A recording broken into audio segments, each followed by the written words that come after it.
નમસ્તે વિદ્યાર્થી મિત્રો, હું ડૉક્ટર વિભા પટેલ વિશ્વકર્મા ગવર્મેન્ટ એન્જિનિયરિંગ કોલેજના આઈટી ડિપાર્ટમેન્ટમાં પ્રોફેસર તરીકે ફરજ બજાવું છું. આજે આપણે ફંડામેન્ટલ્સ ઓફ સી વિશે જાણીશું. સી પ્રોગ્રામિંગ લેંગ્વેજની ડિટેલ્સ કે કેવી રીતે પ્રોગ્રામિંગ થાય એ વિશે પ્રોસીડ કરતાં પહેલાં આપણે જાણીશું what is a C language. C એક જનરલ પર્પઝ પ્રોગ્રામિંગ લેંગ્વેજ છે. જનરલ પર્પઝ પ્રોગ્રામિંગ લેંગ્વેજ એટલે કે જેના દ્વારા તમે કોઈ પણ કાર્ય કરાવી શકો છો.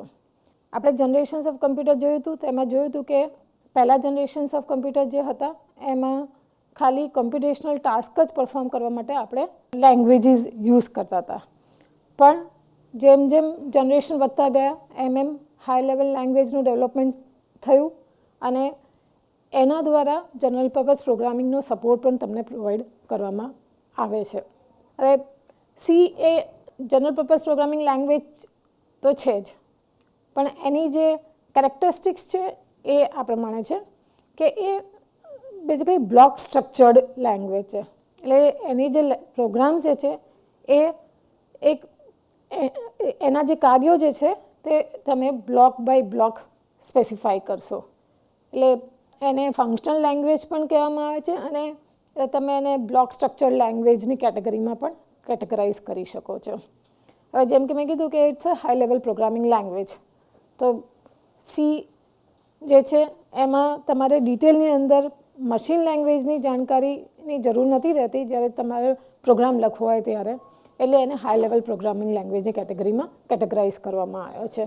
આ છે સિમ્પલ સેન્સમાં સી લેંગ્વેજના અમુક ફીચર્સ. હવે આપણે કેમ આ લેંગ્વેજને યુઝ કરશું?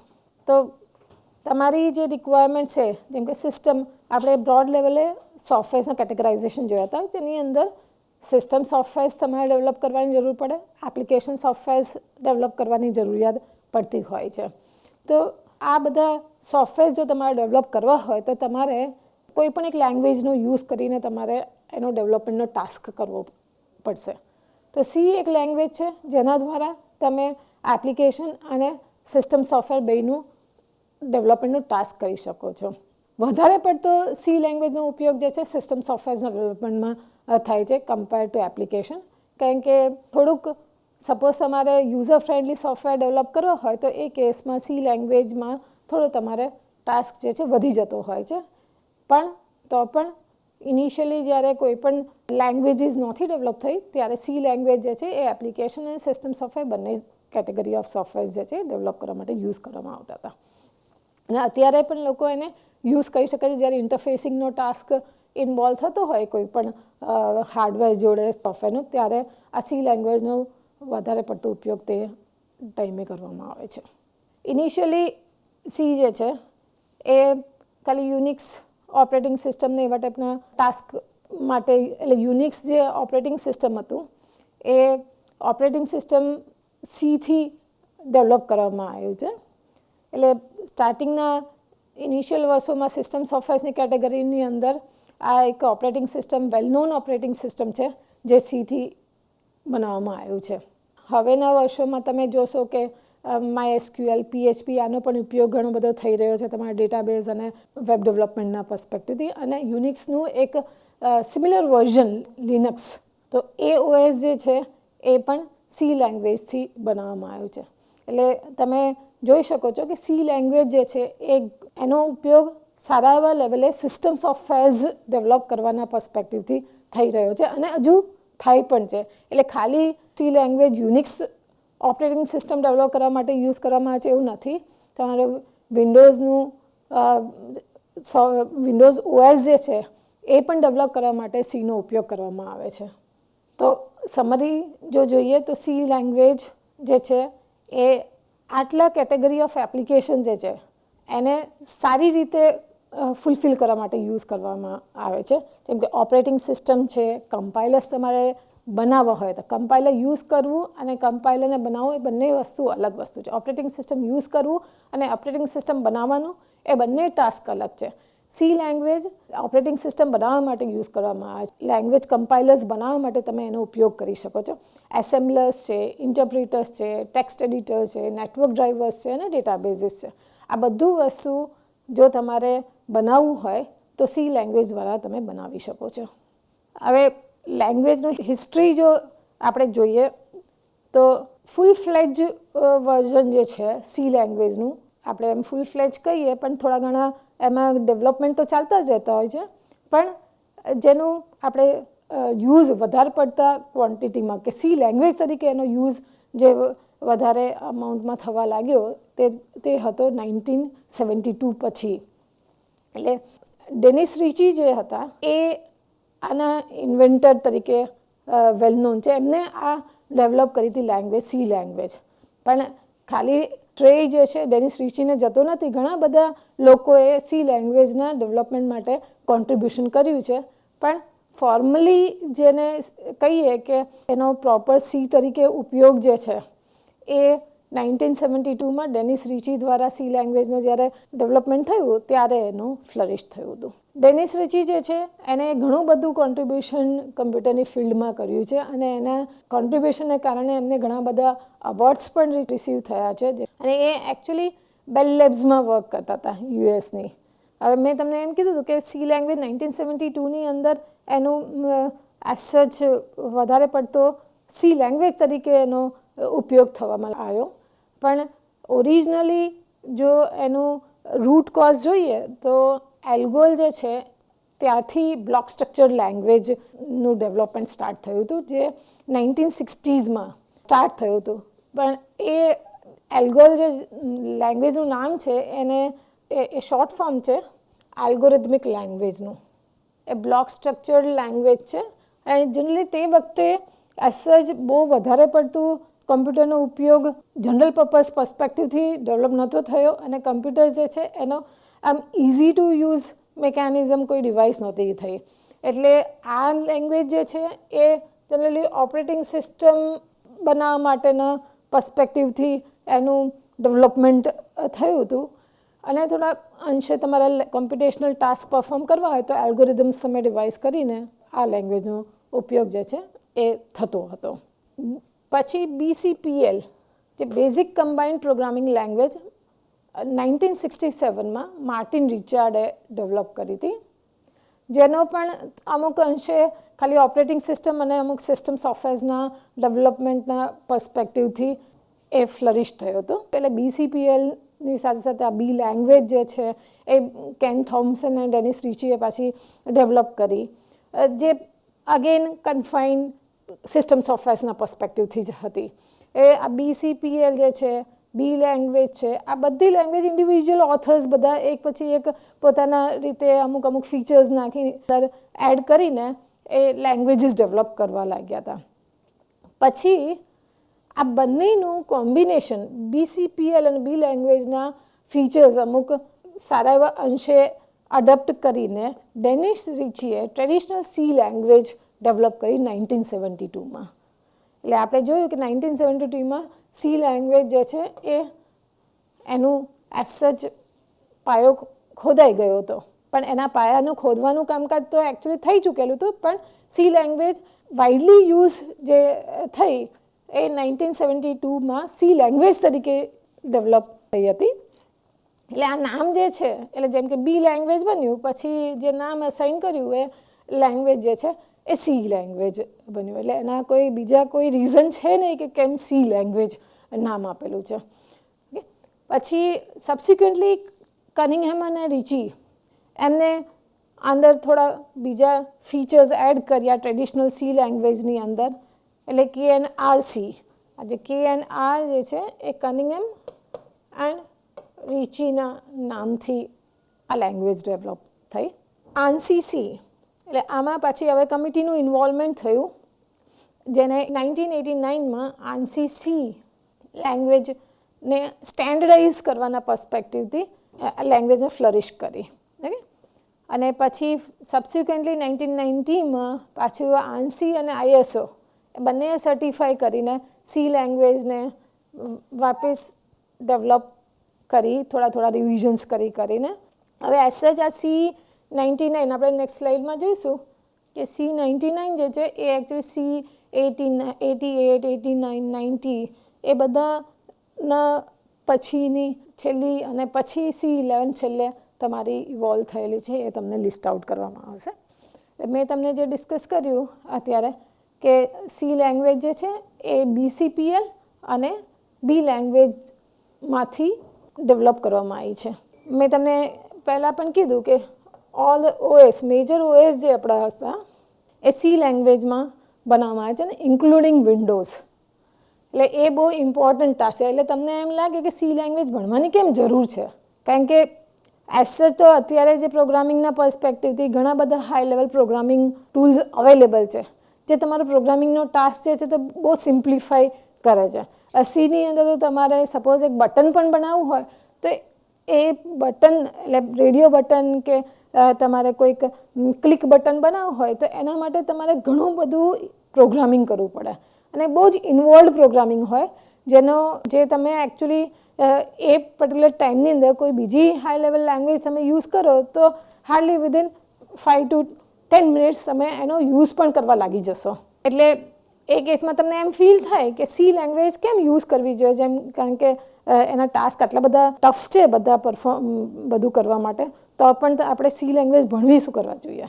સપોઝ તમે સિસ્ટમ ડેવલપર બનો કે તમે કોઈ માઇક્રોસોફ્ટ કે ઇન્ટેલ કે એવી ટાઈપની high level chip manufacturing companies જે નો ડાઉટ કમ્પ્યુટર્સના ડેવલપમેન્ટ કરતા હોય અને કરસ્પોન્ડિંગ ઓપરેટિંગ સિસ્ટમનું પણ જો ડેવલપમેન્ટ કરતા હોય ત્યારે તે કેસમાં એ લોકોને સિસ્ટમ રિલેટેડ લેંગ્વેજીસનો બહુ ઉપયોગ પડે.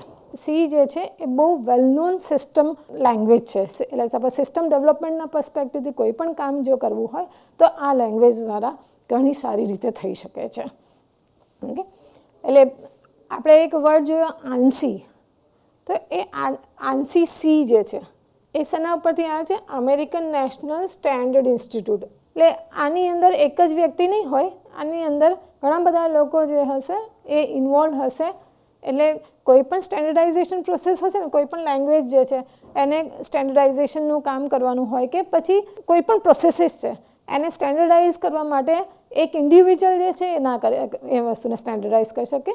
કોઈ એક કમિટી હોય જે એને સ્ટેન્ડર્ડાઇઝ કરતી હોય. એટલે American national standard institute committee જે છે એ આંસી સી જે છે એ આપણે એમ એક સ્ટેન્ડર્ડ સી લેંગ્વેજ તરીકે આપણે એમ ગણીએ છીએ, કારણ કે કોઈ કમિટીએ એને સ્ટેન્ડર્ડાઇઝ કરી છે અને એના જે નોર્મ્સ લેઆઉટ કર્યા છે, એના યુઝ કરવા માટેના જે નોર્મ્સ લેઆઉટ કર્યા છે એ આ કમિટીએ અપ્રૂવ કરેલા છે. હવે આ લેંગ્વેજ જે છે એ કેવી ટાઈપની લેંગ્વેજ છે એઝ સચ કે આ કમિટીએ જે લેંગ્વેજ અપ્રૂવ કરી એ અને કોઈ પણ ડિઝાઇન જ્યારે પણ કરે લેંગ્વેજ ત્યારે એ લેંગ્વેજ જે છે અનએમ્બિગ્યુઅસ હોવી જરૂરી છે. એટલે તમે અનએમ્બિગ્યુઅસના પર્સપેક્ટિવથી જો આપણે વાત કરીએ તો પ્રોગ્રામમાં એક જ પ્રિન્ટએફ સ્ટેટમેન્ટ બે વસ્તુ કરે એવું ટાઈપનું ના થવું જોઈએ. એટલે હું પ્રિન્ટએફ હેલો વર્લ્ડ લખું તો એ પ્રિન્ટએફ હેલો વર્લ્ડ જ કરવું. પ્રિન્ટએફમાં મેસેજ જે કન્વે કરતી હોઉં એને મેસેજ કન્વે કરવાનું કામ કરવું જોઈએ, પછી એને એની સિવાયનો બીજો કોઈ ટાસ્ક ના કરવો જોઈએ. એવી જ રીતના સપોઝ આપણે એમ કહીએ કે C = A+B, તો એનો ટાસ્ક A અને Bને એડ કરવાનો ટાસ્ક કરવો જોઈએ. સિમ્પલ ટર્મ્સમાં તમને એમ કહું કે ચલો A+B તો એડિશન તો ટાસ્ક ઓકે, પણ હું એમ લખું A+B × C. હવે આની અંદર પહેલાં B × C થવું જોઈએ અને પછી મલ્ટિપ્લિકેશન થયા પછી એ જે છે એડ થવું જોઈએ. હવે જો લેંગ્વેજની ડિઝાઇન એવી રીતની કરી હોય કે જેમાં એ પહેલાં એડિશન કરે ને પછી મલ્ટિપ્લિકેશન કરે તો એ એમ્બિગ્યુઅસ રિઝલ્ટ જનરેટ કરી શકે છે. જેમ કે હું એમ કહું કે એની વેલ્યુ 2 છે, લેટ્સ સે આની વેલ્યુ 5 છે અને આની વેલ્યુ 6 છે. ઓકે, હવે આ ઓપરેશન A+B × C બે રીતે પરફોર્મ થઈ શકે છે. જેમ કે B × C એટલે 30 અને એને 2 એડ થાય એટલે એનું રિઝલ્ટ જે છે 32 આવે. હવે બીજું છે હું A+B એટલે 7 × 6 42. એટલે આ એકની એક ઇન્સ્ટ્રક્શન છે એના બે રિઝલ્ટ આવી શકે છે. એક છે 32 આવી શકે છે અને બીજું છે 42. પણ આ બે રિઝલ્ટ ક્યારે આવશે? જ્યારે બે રિઝલ્ટમાંથી 42 ત્યારે આવશે કે જ્યારે તમે લેંગ્વેજ છે એને એમ્બિગ્યુઅસલી ડિઝાઇન કરી હશે. જો એ અનએમ્બિગ્યુઅસ હશે ને તો હંમેશા આ ઓપરેશન માટે આવો ટાઈપનો ઓપરેશન જો તમે સ્પેસિફાઈ કરેલો હશે તો એ કેસમાં એ 32 જ જનરેટ કરશે. એટલે આ બધું વસ્તુ જે સ્ટેન્ડર્ડાઇઝ કરવાનું છે કે તમારે મલ્ટિપ્લિકેશન છે, એડિશન છે, સપ્રેક્શન છે, એની એસોસિએટિવિટીથી લઈને એનું પ્રિસિડન્સથી લઈને એ બધું જ વસ્તુ જે છે એ કઈ રીતે કેવી રીતના ફોલો થવી જોઈએ એ બધું વસ્તુ આ કમિટી ફોર્મલાઇઝ કરે છે. અને એ જ્યારે અપ્રૂવ કરે છે ત્યારે તમને જે લેંગ્વેજ બનીને આવે છે એ અનએમ્બિગ્યુઅસ લેંગ્વેજ બનાવીને તમને મળે છે. ઓકે, હવે એ જે તમે કોડ લખવાના છો પાછો આ લેંગ્વેજ દ્વારા જે કોડ લખવાના છો એ મશીન ઇન્ડિપેન્ડન્ટ ડેફિનેશન હશે. એનો મતલબ શું હશે કે હું પ્રોગ્રામ લખીશ એ પ્રોગ્રામ જે છે તમારો કોઈ .c ફાઇલની અંદર જેમ કે હું hello.c પ્રોગ્રામ બનાવું છું, રાઈટ. એની અંદર મેં 2-3 સ્ટેટમેન્ટ્સ લખી છે, 1 2 3 આવી 3 સ્ટેટમેન્ટ્સ છે. એ હાઈ લેવલ સ્ટેટમેન્ટ્સ જ હશે, એમ કે ઇન્ક્લુડ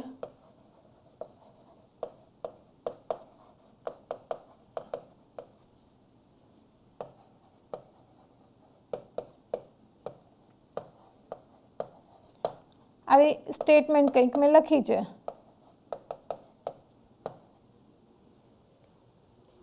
તમે આ hello.c પ્રોગ્રામ પેન ડ્રાઈવમાં કોપી કરીને બીજી જગ્યાએ લઈ જશો તો એ તમને લઈ જવા દેશે અને એને પછી તમે ત્યાંના જે કમ્પાઇલર અવેલેબલ હશે સીનું એમાં તમે કમ્પાઇલ કરીને યુઝ કરવા માંગશો તો તમે યુઝ કરી શકો છો. એ પર્સપેક્ટિવથી આપણે આ લેંગ્વેજ જે એમને ડિઝાઇન કરેલી છે મશીન ઇન્ડિપેન્ડન્ટ ડેફિનેશન્સ સપોર્ટ કરે છે એવા પર્સપેક્ટિવથી છે. એટલે તમે જે પણ આ જે છે બધું ડેફિનેશનના પાર્ટમાં કરશે, ઇન્ક્લુડ stdio.h મેઇન આ છે તે છે જે બધું જ લખ્યું છે. આ જેટલી સ્ટેટમેન્ટ્સ લખી છે એ બધી મશીન ઇન્ડિપેન્ડન્ટ સ્ટેટમેન્ટ્સ હશે અને એ તમે કોઈ પણ જગ્યાએ કોઈ પણ મશીન પર લઈ જશો અને એને કમ્પાઇલ કરશો અને એનો એક્ઝિક્યુટેબલ જનરેટ કરશો તો એ તમને ત્યાં આગળ એક્ઝિક્યુટ કરવા દેશે જે તે મશીન ઉપર.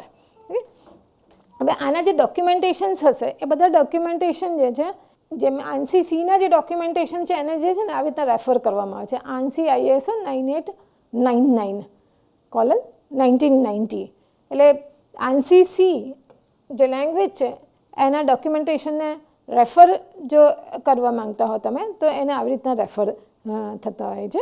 ઓકે, આનું સેકન્ડ જે એડિશન જેમ કે આજે ANSI C જે છે એ 1983ની અંદર બનેલી હતી અને એનું જે સેકન્ડ એડિશન જે છે એ ડેનિશ રિચી અને કનિંગહેમ એ 1988માં પબ્લિશ કર્યું હતું.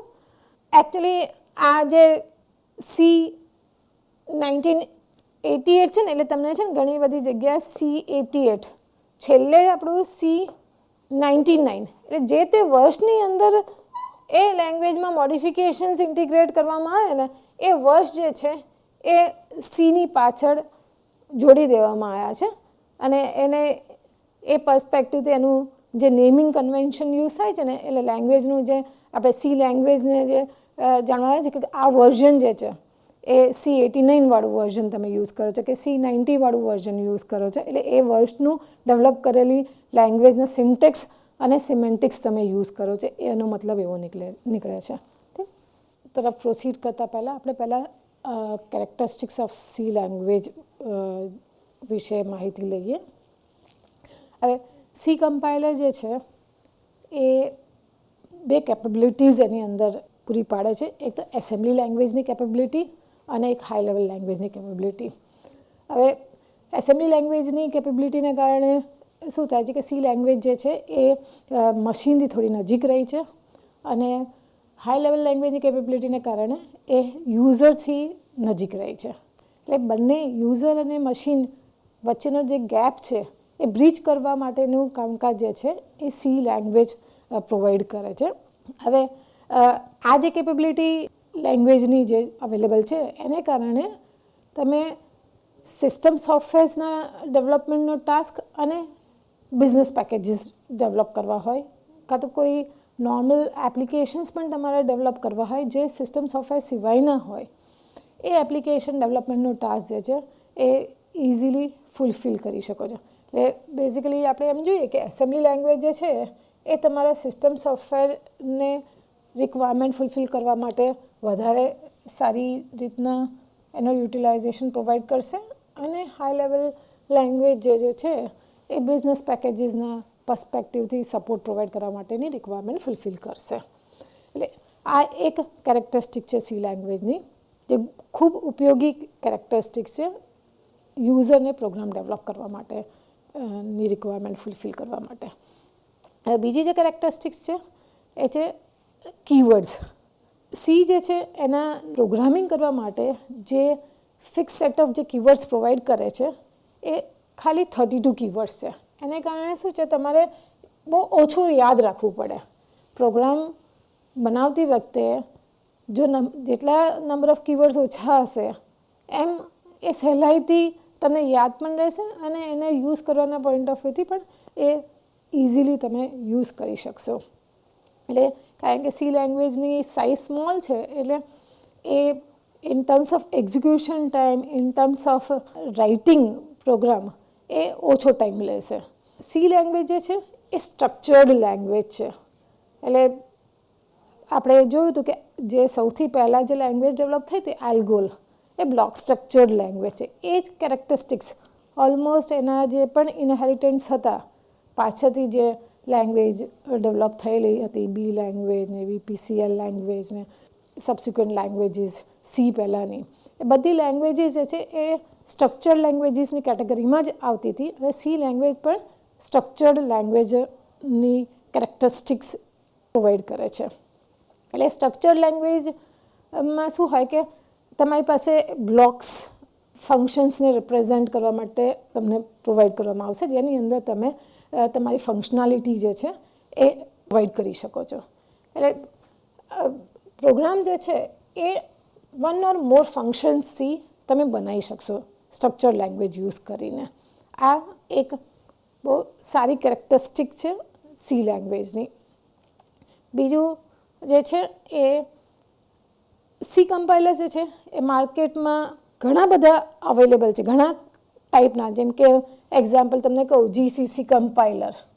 એ તમે લિનક્સ એન્વાયરમેન્ટની ઉપર વર્ક કરતા હશો તો ત્યાં આગળ તમને GCC કમ્પાઇલર અવેલેબલ હશે. યુનિક્સ એન્વાયરમેન્ટની અંદર CC કમ્પાઇલર અવેલેબલ હોય. પછી ટર્બો સી, બોલેન્ડ સી, આ બધા અલગ અલગ લોકોએ લખેલા સીના કમ્પાઇલર્સ છે. અને એ ઇટસેલ્ફ આ લેંગ્વેજ, આ જે કમ્પાઇલર જે છે એ પોતે સી લેંગ્વેજની અંદર જ બનાવવામાં આવ્યા છે પાછા. એ એક બહુ સારી કેરેક્ટરિસ્ટિક્સ છે કે જે તમને સીની ઉપયોગિતા બતાવે છે કે સી લેંગ્વેજનું કમ્પાઇલર ઇટસેલ્ફ સીની અંદર બનાવવામાં આવ્યું છે. પ્રોગ્રામ સીથી જે લખેલા હશે કે એની અંદર 32 કીવર્ડ્સ જ છે. એક તો તમારા પ્રોગ્રામ એક્ઝિક્યુશનમાં પણ તમને ફાસ્ટર એક્ઝિક્યુશન પ્રોવાઈડ કરે છે. અને બીજી કોઈ લેંગ્વેજીસના પર્સપેક્ટિવથી જો કમ્પેરિઝન કરીએ તો એ કેસમાં સી લેંગ્વેજ જે છે એનો કોડ એક જ ટાસ્ક પરફોર્મ કરવા માટે કમ્પેરેટિવલી બીજી લેંગ્વેજના કમ્પેરિઝનમાં ફાસ્ટર એક્ઝિક્યુટ કરીને બતાવશે. જેમ કે કોઈ એક પ્રોગ્રામ છે જેની અંદર હું 1 થી 15,000 ડેટાને ખાલી એડ કરવાનું કામ કરું. એ સપોઝ આના માટે મારે એવું કરવું છે કે 1 થી લઈને 15,000, એટલે 1 + 2 + અપ ટુ 15,000 નંબર જે મારે એડ કરવો છે. આ ટાસ્ક પરફોર્મ કરવા માટે હું એક ફંક્શન લખું સીની અંદર, અને એ ટાસ્ક પરફોર્મ કરવા માટે હું બેઝિકની અંદર પ્રોગ્રામ લખું. બેઝિક એક અધર બીજી લેંગ્વેજ છે, હાઈ લેવલ લેંગ્વેજ જ છે. પણ જો એક્ઝિક્યુશનના ટર્મ્સમાં આપણે જોઈએ તો સી લેંગ્વેજ એ બેઝિકના કમ્પેરિઝનમાં ઘણું ફાસ્ટર તમને રિસ્પોન્સ આપશે આ ટાસ્ક પરફોર્મ કરવા માટે. એટલે એકને એક ટાસ્ક એક લેંગ્વેજમાં લખ્યો હશે અને બીજી લેંગ્વેજમાં લખ્યો હશે તો બે લેંગ્વેજના એક્ઝિક્યુશન ટાઈમમાં તમને ડિફરન્સ, જાણીતો ડિફરન્સ જોવા મળશે. જેમ કે સી અને બેઝિકમાં લખશો તો પણ તમને મળશે. પછી એની સિવાય ઘણી બીજી લેંગ્વેજીસ છે, જેમ કે પ્રોલોગ છે કે પાયથન છે. તો એ બધી લેંગ્વેજીસની અંદર તમે પ્રોગ્રામ લખશો એઝ કમ્પેર ટુ સી તમને જોશો તો એ બધી લેંગ્વેજીસ જે છે સી કરતાં વધારે જ ટાઈમ લેશે. પછી બીજી એક કેરેક્ટરિસ્ટિક છે એ પોર્ટેબિલિટીની. હવે તમે સપોઝ કોઈ એક મશીન ઉપર સીનો પ્રોગ્રામ બનાવ્યો છે, તમે એને કમ્પાઇલ કરીને એને રન કર્યો. હવે તમે કમ્પાઇલ કરેલો કોડ, એક્ઝિક્યુટેબલ કોડ ક્યાંય નથી લઈ જતા, પણ સીનો કોડ જો તમે એક મશીન ઉપરથી બીજા મશીન ઉપર કે બીજા કમ્પ્યુટર પર લઈને તમે એને કમ્પાઇલ કરીને રન કરશો તો એવું થઈ શકે છે કે તમારે થોડા ઘણા મોડિફિકેશન કરવા પડે, કાં તો કોઈ પણ મોડિફિકેશન કરવા ના પડે. એટલે બે પોસિબિલિટી છે, કાં તો કોઈ મોડિફિકેશન નહીં અને કાં તો થોડા મોડિફિકેશન. પણ સ્ટીલ એ પ્રોગ્રામ જે છે તમે એ બીજા મશીન ઉપર થોડા ઘણા પણ મોડિફિકેશન કરીને રન કરી શકો છો. એટલે આ એની પોર્ટેબિલિટી બતાવે છે કે તમે એ પ્રોગ્રામને એક જગ્યાએથી બીજી જગ્યાએ, એક કમ્પ્યુટર પરથી બીજી કમ્પ્યુટર પર જઈને તમે એને માઇનર મોડિફિકેશનથી પણ એક્ઝિક્યુટ કરાવડાવી શકો છો. અને લાસ્ટ કેરેક્ટરિસ્ટિક આપણે જે જોઈશું એ એક્સટેન્ડેબિલિટીની. એ સી જે છે એની પાસે ઘણા બધા બિલ્ટ ઇન ફંક્શન્સ છે જેના થ્રુ તમે તમારા ટાસ્ક પરફોર્મ કરાવી શકો છો. પણ એ ફંક્શન સિવાય સપોઝ તમારે કોઈ બીજા ફંક્શન્સ એડ કરવા છે કે બનાવવા છે કે જેથી તમે આ લેંગ્વેજ થોડી વધારે રીચ બનાવી શકો, તો એના માટેની ફેસિલિટી ને એના માટેનો સપોર્ટ પણ સી પ્રોવાઈડ કરે છે. એટલે યુઝર પણ પોતાના ફંક્શન્સ બનાવીને અંદર લેંગ્વેજમાં કોઈ સપોર્ટ જો એ ફંક્શન્સનો પ્રોવાઈડ કરવો હોય તો એના ફંક્શન્સનો સપોર્ટ પ્રોવાઈડ કરી શકે છે. એટલે સી જે છે એ એક્સટેન્સિબલ લેંગ્વેજ છે, એટલા માટે કે ફંક્શન્સ તમે એડ કરી શકો છો. હવે આપણે જોઈશું સ્ટ્રક્ચર સી પ્રોગ્રામનો. ઓકે, અત્યાર સુધી આપણે એ ખાલી સીની કેરેક્ટરિસ્ટિક, સી કેવી રીતના ઇવોલ્વ થયું એના પર્સપેક્ટિવથી ખાલી ડિસ્કશન કર્યું છે. પણ આપણે સી પ્રોગ્રામ કેવી રીતના લખાય અને એની અંદર શું હોય એનો કોઈ ટાઈપનું ડિસ્કશન અત્યાર સુધી કરેલું નથી. એટલે આપણે હવે જોઈએ કે સી પ્રોગ્રામ જો તમારે લખવો હોય તો તમારે કેવી રીતના લખવો જોઈએ. ઓકે, એટલે આ એક સ્ટેન્ડર્ડ બેઝિક સ્ટ્રક્ચર છે સી પ્રોગ્રામ લખવા માટે, જેની અંદર સૌથી પહેલાં આપણી પાસે ડોક્યુમેન્ટેશન સેક્શન છે. આ ડોક્યુમેન્ટેશન સેક્શન જે છે એ એઝ સચ તમે એ ફેસિલિટેટ કરવા માટે શું યુઝ કરો, કોમેન્ટ્સનો યુઝ કરીને કરી શકશો. એટલે આપણે સેમ્પલ પ્રોગ્રામમાં આ બધું વસ્તુને મેચ કરીને જોશું કે આ બધા એલિમેન્ટ્સ જે છે એ પ્રોગ્રામની અંદર કેવી રીતના ઇન્ક્લુડ થાય છે. ઓકે, સપોઝ મારે કોઈ પ્રોગ્રામ લખવો છે એડિશન કરવા માટે, કે એડ 2 નંબર્સ. ઓકે, એવો તો હું ડોક્યુમેન્ટેશન સેક્શનમાં શું લખીશ, પ્રોગ્રામ ટુ એડ 2 નંબર્સ. હવે અત્યારે તમે એક જ લાઇનની અંદર એને કમ્પ્લીટ કર્યું છે, પણ તમારે એને મલ્ટિપલ લાઇન્સ પર લઈ જવું હોય તો એ કેસમાં આ સ્ટાર સ્લેશ જે છે એ તમે પૂરું ના કરો અને program to add 2 numbers and print the result આવું ટાઈપનું કરવું છે.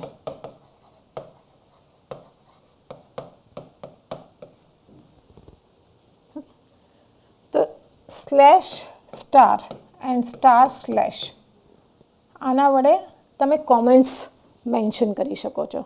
એટલે આની વચ્ચે જે પણ લખેલું હશે એ જસ્ટ ફોર ડોક્યુમેન્ટેશન પર્પઝ પ્રોગ્રામમાં સોર્સ કોડની અંદર દેખાશે, પણ કમ્પાઇલેશન વખતે આ બધું જ ડિસ્કાર્ડ કરવામાં આવશે. એટલે આનો કોઈ ઇફેક્ટ આઉટપુટ જનરેશનમાં નહીં હોય. આ ખાલી કોઈ સપોઝ તમારો પ્રોગ્રામ જોતું હોય તો એને જાણકારી આપી હોય કે આ પ્રોગ્રામ શેના વિશે છે, તો એ જાણકારી આપવા માટેનું જ રિક્વાયરમેન્ટ ફૂલફિલ કરે છે. એટલે એ ડોક્યુમેન્ટેશન પર્પઝ માટે જ આપણે યુઝ કરીએ છીએ, એને કોઈ ફંક્શનાલિટી પ્રોવાઈડ કરવા માટે યુઝ નથી કરતા. એટલે કોમેન્ટ સેક્શન જે છે એનો કોડ જે છે કમ્પાઇલર હંમેશા ડિસ્કાર્ડ કરશે. આ જે સ્લેશ સ્ટાર સ્લેશ છે એ મલ્ટી લાઇન કોમેન્ટ કહેવાય છે, જે તમે એક લાઇનથી એક્સટેન્ડ કરીને મલ્ટિપલ લાઇન સુધી જઈને પછી તમે એને એન્ડ અપ કરી શકો છો. પણ સ્લેશ સ્ટારથી એન્ડ કરવું જરૂરી છે. પણ નેસ્ટિંગ ઓફ સ્લેશ સ્ટાર એ છે ને પરમિટેડ નથી, કારણ કે એમાં કન્ફ્યુઝન થઈ જાય કે આ સ્ટાર સ્લેશ પછી સ્ટાર સ્લેશ લખ્યું ને પછી સ્ટાર સ્લેશ લખું તો આની જોડે કનેક્ટ કરીને યુઝ કરવાનું છે કે કેવી રીતે યુઝ કરવાનું છે. એટલે તમારે જ્યારે પણ કોમેન્ટ કરવું હોય ત્યારે તમારે એ રૂલ ફોલો કરવાનો, સ્લેશ સ્ટારથી ચાલુ કરો અને પછી કન્ટેન્ટ લખો અને પછી સ્ટાર સ્લેશથી પૂરી કરો તમે. ઓકે, વચ્ચે તમારો સ્લેશ સ્ટાર અને સ્ટાર સ્લેશ ના આવે, એટલું તમારે ધ્યાન રાખવાનું. તો આ હતું ડોક્યુમેન્ટેશન સેક્શન. બીજું સેક્શન છે લિંક સેક્શન. હવે લિંક સેક્શનની અંદર તમે એ ફંક્શન્સ સ્પેસિફાય કરશો જે ફંક્શન્સ તમારે તમારા પ્રોગ્રામની અંદર યુઝ કરવાના છે. જેમ કે કોઈ બિલ્ટ ઇન ફંક્શન્સ તમારા લાઇબ્રેરીમાં અવેલેબલ છે, તો જે તે બિલ્ટ ઇન ફંક્શન્સ તમારે યુઝ કરવાના હોય, કાં તો તમે પોતે બનાવેલા કોઈ ફંક્શન હોય જેને તમે કોઈ હેડર ફાઇલની અંદર મૂકેલા છે, તો એ બધા ફંક્શન્સનું સ્પેસિફિકેશન જે છે એ તમારું લિંક સેક્શનની અંદર તમે સ્પેસિફાય કરશો. અને એ ફંક્શન્સ એ તમારા આ પ્રોગ્રામ જોડે જે પણ તમે મેઇનની અંદર લખેલું હશે એની જોડે એ લિંક થઈને યુઝ કરવામાં આવશે. જ્યારે પણ તમારો પ્રોગ્રામ એક્ઝિક્યુટ થશે ત્યારે આ ફંક્શન્સની જે ફંક્શનાલિટી હશે એ ફંક્શનાલિટી તમારા પ્રોગ્રામની અંદર રિફ્લેક્ટ થશે. બીજું સેક્શન છે તમારું ડેફિનેશન સેક્શન. એટલે આ સેક્શનની અંદર તમે તમારા ફંક્શન્સના પણ ડેફિનેશન આપી શકશો અને તમે મેક્રોઝના પણ ડેફિનેશન સ્પેસિફાઈ કરી શકો છો. ફંક્શન્સને તમારે નીચે પણ લખી શકાય છે, તમારા પોતાના ફંક્શન્સ જે છે એ તમે નીચે પણ મેન્શન કરી શકો છો અને તમે ફંક્શન્સને મેઇનની ઉપર પણ ડિફાઇન કરી શકો છો. તો જો તમે ફંક્શન્સ નીચે ડિફાઇન કરતા હોય તો એ કેસમાં તમારે એને અહીંયા આગળ ડિક્લેર કરવા જરૂરી છે. ઓકે, એટલે ડેફિનેશન સેક્શનમાં જેમ કે મારે કોઈ મેક્રો ડિફાઇન કરવો છે અને એટલે એક કોઈ કોન્સ્ટન્ટ વેલ્યુ મારે ડિફાઇન કરવી છે. પાઈ જે છે એ એક કોન્સ્ટન્ટ વેલ્યુ છે, ઠીક છે. તો તમે આ એક ડાયરેક્ટિવ અવેલેબલ છે, pre processor directive buffer define. આના વડે તમે કોન્સ્ટન્ટ્સ બનાવી શકો છો, ડિફાઇન કરી શકો છો અને એને પછી તમારા પ્રોગ્રામની અંદર યુઝ કરી શકો છો. અપાર્ટ ફ્રોમ ધીસ તમે આ સેક્શનની અંદર ફંક્શન્સના ડેફિનેશન પણ લખી શકો છો. એટલે ખાલી આનાથી કન્ફાઇન, આ ડેફિનેશન સેક્શન ખાલી આવા ટાઈપના પ્રી પ્રોસેસરથી કન્ફાઇન છે એવું નથી. તમારા પોતાના ફંક્શન્સના ડેફિનેશન પણ ત્યાં આગળ તમે મેન્શન કરી શકો છો. તો નેક્સ્ટ સેક્શન છે તમારું ગ્લોબલ ડિક્લેરેશન સેક્શન. એટલે જેટલા પણ વેરિયેબલ્સ ગ્લોબલી અવેલેબલ કરવા છે તમારા બધા ફંક્શનની અંદર, તો એ કેસમાં તમે એ વસ્તુ અહીંયા ડિક્લેર કરશો. જેમ કે મારે કોઈ એક વેરિયેબલ છે ઇન્ટીજર નમ, જેને મારે અહીંયા મેઇનની અંદર પણ યુઝ કરવો છે અને મારે આ કોઈ ફંક્શન જે બનાવું છું, ફંક્શન 1 બનાવું છું, ફંક્શન 2 બનાવું છું, તો આ ફંક્શન 1 અને ફંક્શન 2માં પણ મારે વાપરવું છે. અને એ જ વેલ્યુ, જે વેલ્યુ સપોઝ મેઇન મોડિફાય કરતું હોય, કાં તો ફંક્શન 1 મોડિફાય કરતું હોય, કાં તો ફંક્શન 2 મોડિફાય કરતું હોય, તો એ બધા જે મોડિફિકેશન છે એ પણ મારા રિફ્લેક્ટ થવા જોઈએ.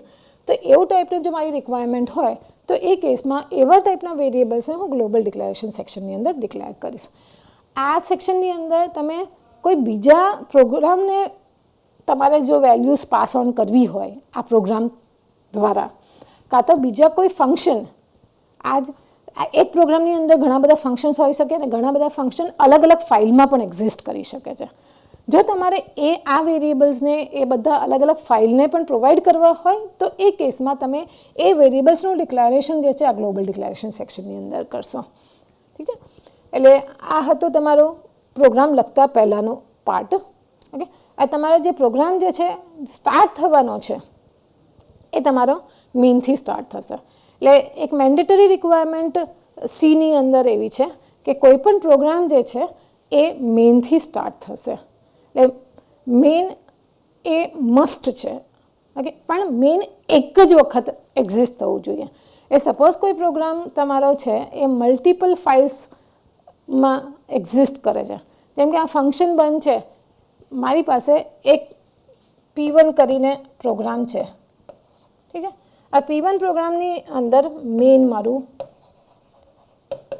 એક્ઝિસ્ટ કરે છે, પણ આમાં હું કોઈ ફંક્શન F1 કોલ કરું છું. હવે એ ફંક્શન જે છે એ F1.cમાં લાઈ કરે છે. એટલે મારો ફંક્શનનું ડેફિનેશન અહીંયા આગળ એવું છે, વોઇડ F1 અને એની અંદર કંઈક લખેલું છે. એ ત્યાં મારી પાસે F2 પણ છે, ફંક્શન જે f2.c ની અંદર છે એમાં મેં void f2 લખીને કરું છું. ઠીક.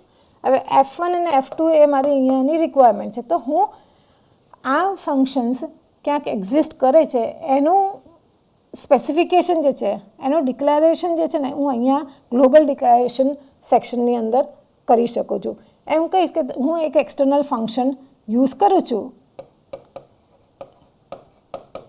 f1, હું એક્સટર્નલ ફંક્શન f2 યુઝ કરું છું આ પ્રોગ્રામની અંદર, અને આ ફંક્શનને હું પબ્લિકલી કહી દઉં કે આ પબ્લિકલી અવેલેબલ છે કોઈને. તો આ ગ્લોબલ ડિક્લેરેશન સેક્શન જે હશે એની અંદર તમે કોઈ પણ ફંક્શન કે કોઈ પણ વેરિયેબલ બીજા કોઈ જગ્યાએ હોય કાં તો એની ફાઇલની અંદર તમે બધાને અવેલેબલ કરવા માંગતા હશો તો એ કેસમાં આના થ્રુ તમે પ્રોવાઈડ કરી શકશો. એટલે ગ્લોબલ ડિક્લેરેશન સેક્શનનો પર્પસ તમારો એ હોય છે. ઓકે.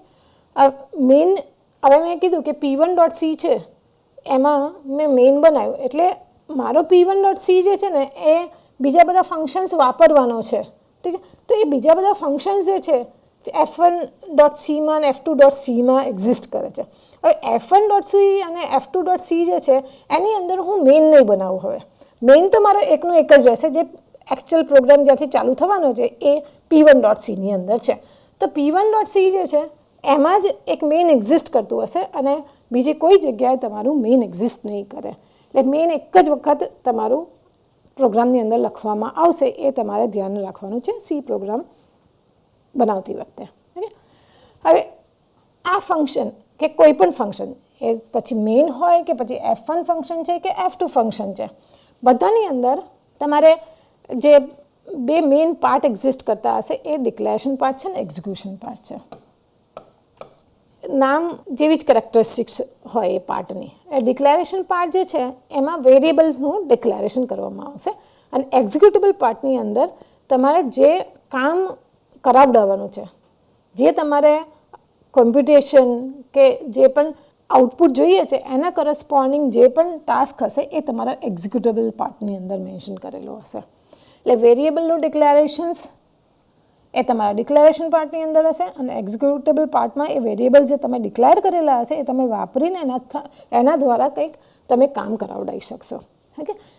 હવે પ્રોગ્રામ જો બહુ મોટો થતો હોય અને અમુક વખતે અમુક ફંક્શનાલિટીઝ છે એ રિપીટેટિવ હોઈ શકે છે કે મારે એ વારે ઘડીએ યુઝ કરવાની જરૂર પડતી હોય.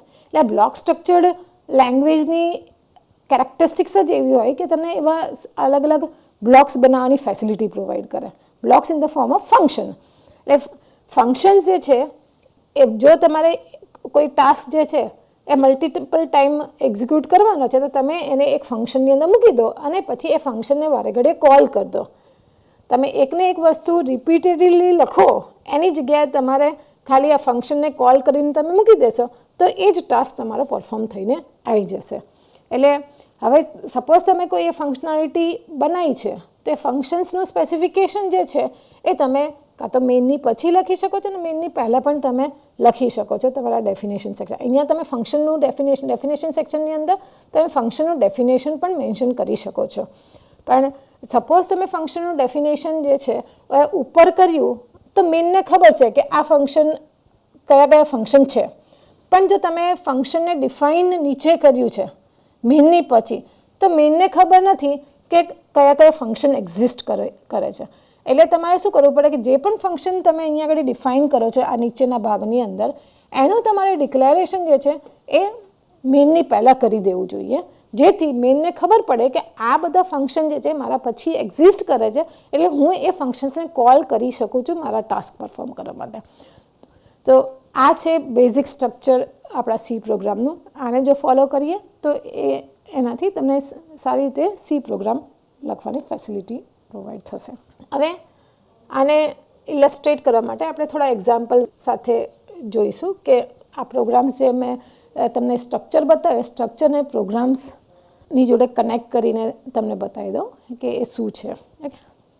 આપણે એવું જરૂર નથી કે જેટલા સેક્શન આપણે મેન્શન કર્યા સ્ટ્રક્ચરની અંદર જેટલા સેક્શન્સ મેન્શન કર્યા એ બધા સેક્શન્સ તમારે વાપરી જ લેવા. એ ફંક્શન તમારે બનાવવાની જરૂર ના પડી તો તમે ફંક્શન ના બનાવો, કારણ કે પ્રોગ્રામ આટલો નાનો હતો અને મલ્ટિપલ ટાઈમ કોઈ ટાસ્ક નથી પરફોર્મ કરવાનો આવતો, તો એ કેસમાં તમે કોઈ ફંક્શન બનાવો પણ નહીં. એટલે જેટલા પણ એલિમેન્ટ્સ બતાવ્યા હતા એની અંદર જે ખાલી basic main requirement C program માટેની જે છે એ મેઇનની રિક્વાયરમેન્ટ એ મેં તમને પહેલાં જણાવી દીધું કે પ્રોગ્રામની અંદર મેઇન જોઈએ, એની સિવાય બીજું બધું જે છે એ તમારી રિક્વાયરમેન્ટના બેઝિસ ઉપર વેરી થશે. હવે આની અંદર મેં એક ફાઇલ ઇન્ક્લુડ કરી છે, include stdio.h.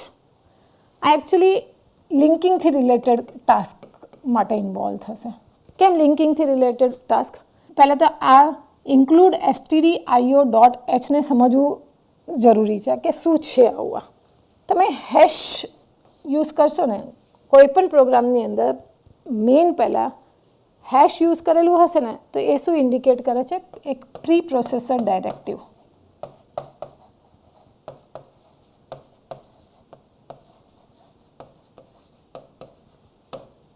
હવે હેશ ઇન્ક્લુડ એક પ્રી પ્રોસેસર ડાયરેક્ટિવ છે, એ એમ કહે છે કે એની અંદર એને જે સ્પેસિફાઈ કરેલી હેડર ફાઇલ છે, અહીંયા અત્યારે મેં stdio.h હેડર ફાઇલ કીધી છે. એટલે આ હેડર ફાઇલની અંદર જેટલા પણ ફંક્શન્સ છે બનાવેલા પ્રી એક્ઝિસ્ટિંગ ફંક્શન્સ છે, એ ફંક્શન્સ હું મારા પ્રોગ્રામની અંદર યુઝ કરી શકું એ ઇન્ટિમેશન આપવા માટે આપણે એ ફાઇલને ઇન્ક્લુડ કરીએ છીએ.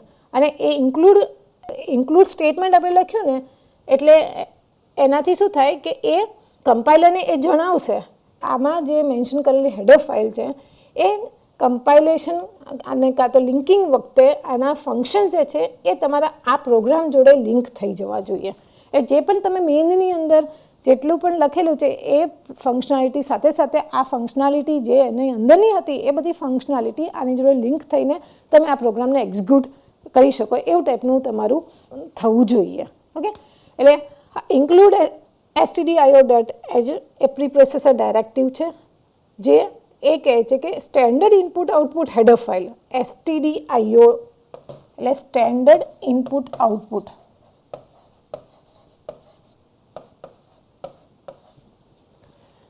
અને .h એટલે હેડર.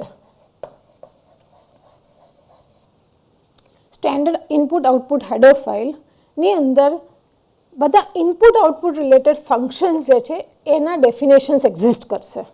ઓકે, એટલે હવે તમારે કોઈ પ્રિન્ટિંગનો ટાસ્ક કરવો હોય, સ્ક્રીન ઉપર કંઈક ડિસ્પ્લે કરવાનો ટાસ્ક કરવો હોય કે પછી યુઝર પાસેથી કંઈ ઇનપુટ લેવાનું કામ કરવું હોય તો એ કેસમાં તમારે એનો ફંક્શન બનાવવાની કોઈ જરૂર નથી. એના ફંક્શન જે છે એ તમારા આ stdio.h ફાઇલની અંદર ઓલરેડી એક્ઝિસ્ટ કરે જ છે. ઓકે, એટલે એનું એક એક્ઝામ્પલ તમને બતાવો. આ પ્રોગ્રામની અંદર જ કયું ફંક્શન તમે યુઝ કરો છો જે stdio.hની અંદર એક્ઝિસ્ટ કરે છે, તો એ છે printf. printf એક એવું ફંક્શન છે કે જે આ જે સ્ટ્રિંગ તમે પ્રોવાઈડ કરી છે એ તમારી સ્ક્રીન પર ડિસ્પ્લે કરશે. ઓકે, તો આ પ્રોગ્રામ સપોઝ તમે કમ્પાઇલ કરીને રન કરશો તો એ શું કરશે? એ આઉટપુટ તરીકે I રિમેમ્બર એ ડબલ કોટની અંદર તમે જે મેન્શન કરેલું છે એ મેન્શન કરેલું વસ્તુ જે છે તમારી સ્ક્રીન પર ડિસ્પ્લે કરશે. એટલે એના માટે તમારે શું કરવાની જરૂર પડશે કે આ પ્રોગ્રામ જે છે એને કોઈક એક ફાઇલની અંદર સેવ કર્યું હશે. સો એઝ્યુમ કરો કે તમે એક hello.c ફાઇલ બનાવી છે. એ hello.c ફાઇલ બનાવવા માટે તમે કોઈ એડિટર યુઝ કરશો, જેમ કે ed એડિટર કાં તો vi એડિટર. તમે લિનક્સ કે યુનિક્સ એન્વાયરમેન્ટની અંદર વર્ક કરતા હશો તો એ કેસમાં તમારી પાસે ed અને vi કરીને એવા એડિટર્સ અવેલેબલ છે કે જેના થ્રુ તમે ટાઈપિંગનો ટાસ્ક કરી શકો છો, પ્રોગ્રામને ટાઈપ કરવાનું. તો એક પ્રોગ્રામ બનાવ્યો vi એડિટર યુઝ કરીને, vi hello.c, અને એની અંદર આ બધું ટાઈપ કરી નાખ્યું. આ ટાઈપ કરીને પછી તમે એને કમ્પાઇલ કર્યું અને કમ્પાઇલ કરીને પછી તમે એક્ઝિક્યુટ કરશો તો તમારા આઉટપુટ જે છે એ આ જનરેટ થાય છે. હવે આ આઉટપુટ જનરેટ કેના થ્રુ થયું? તો આ પ્રિન્ટફ સ્ટેટમેન્ટ થ્રુ થયું. આ પ્રિન્ટફ સ્ટેટમેન્ટે સ્ક્રીન ઉપર પ્રિન્ટ કરવાનો ટાસ્ક જે છે એની ફંક્શનાલિટી ક્યાં લખેલી છે? તો એ આ હેડર ફાઇલની અંદર લખેલી છે. એટલે હવે તમારે ક્યાંકથી તો રિટ્રીવ કરવી પડશે કે આ ફંક્શન આ પ્રી એક્ઝિસ્ટિંગ ફંક્શન છે. આ પ્રી એક્ઝિસ્ટિંગ ફંક્શન જે છે કોઈક ને કોઈક હેડર ફાઇલની અંદર એક્ઝિસ્ટ કરતા જ હશે. તો આપણે પ્રી એક્ઝિસ્ટિંગ પણ કહી શકીએ કાં તો બિલ્ટ ઇન ફંક્શન્સ પણ કહી શકીએ. તો બિલ્ટ ઇન ફંક્શન્સ, કોઈ પણ બિલ્ટ ઇન ફંક્શન્સ સીના જે છે એ હેડર ફાઇલની અંદર એક્ઝિસ્ટ કરતા હશે, પણ જે તે હેડર ફાઇલની અંદર એક્ઝિસ્ટ કરતા એ ફાઇલને તમારે ઇન્ક્લુડ કરવાની જરૂર રહેશે, કારણ કે જો તમે ઇન્ક્લુડ નહીં કરો તો એને તમે લિંક નહીં કરી શકો. એટલે લિંકર જે છે એ ફંક્શનને એ હેડર ફાઇલમાંથી લઈને અને આ પ્રોગ્રામ જોડે લિંક કરશે ત્યારે જ તમે પ્રોગ્રામ એક્ઝિક્યુટ કરી શકશો. ઓકે, એટલે આપણે સ્ટ્રક્ચર જે જોયું એની અંદર લિંકિંગ સેક્શન હતું, તો લિંકિંગ સેક્શન આવા ટાઈપના હેડર ફાઇલ્સમાંથી જે ફંક્શનાલિટીઝ છે એ ફંક્શન્સને તમારા પ્રોગ્રામ જોડે લિંક કરવાનો ટાસ્ક પરફોર્મ કરશે. હવે આ ફંક્શનની અંદર મેં કેવું લખ્યું હતું, printf ic, I remember. Okay, હવે એને એ વસ્તુ મેં અહીંયા આગળ રાઈટ સાઈડના પ્રોગ્રામની અંદર બે પ્રિન્ટફ સ્ટેટમેન્ટ લખી, એમાં IC/n અને I remember.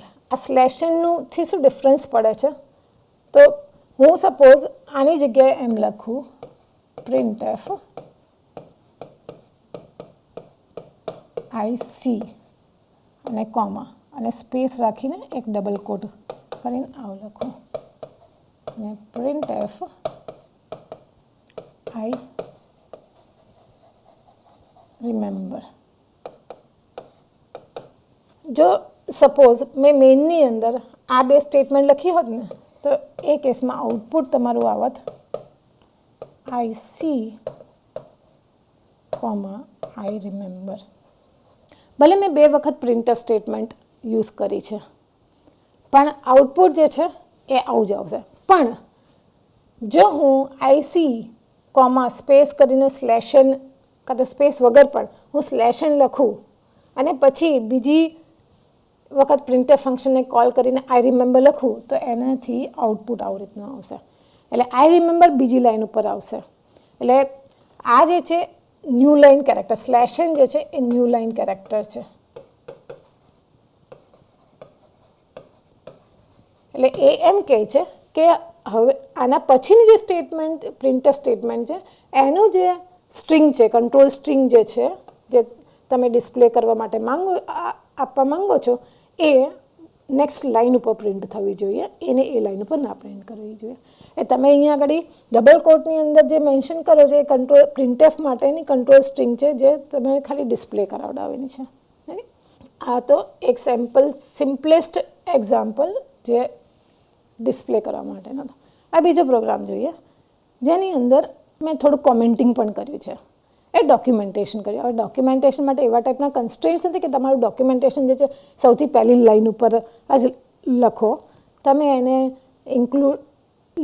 લિંકિંગ રિલેટેડ જે પણ ઇન્ક્લુઝન કરવાનું છે એનો ટાસ્ક પરફોર્મ કરીને પણ તમે ડોક્યુમેન્ટેશન કહી શકો છો. અને ડોક્યુમેન્ટેશન જે છે ને ઓવરઓલ પ્રોગ્રામની અંદર બધી જગ્યાએ એક્ઝિસ્ટ કરી શકે છે, એકલું ખાલી આગળ જ ઉપર જ હોય એવું ટાઈપનું જરૂરી નથી. આ જેમ કે હું અહીંયા આગળ કહેવા માગું છું કે આ જે વેરિયેબલ્સ છે, અહીંયા હું એમ કહું ડિક્લેરેશન ઓફ વેરિયેબલ્સ.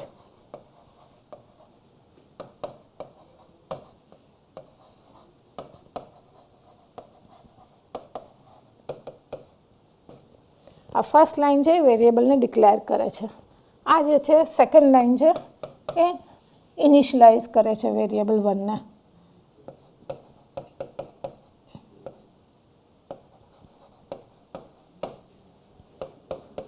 નંબર 1.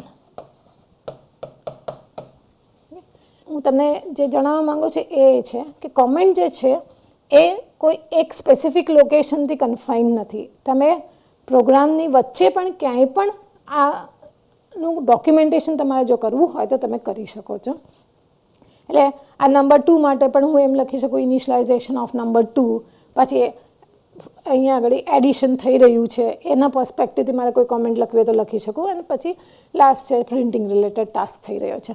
તો કોઈ પણ જગ્યાએ એટલે પાછું હું સ્ટેટમેન્ટ કમ્પ્લીટ થયા પછી લખું એવું જરૂર નથી. હું અધવચ્ચે અહીંયા આગળ પણ લખવા માંગતી હોઉં તો હું કોઈ પણ કોમેન્ટ જે છે અહીંયા ઇન્સર્ટ કરી શકું છું.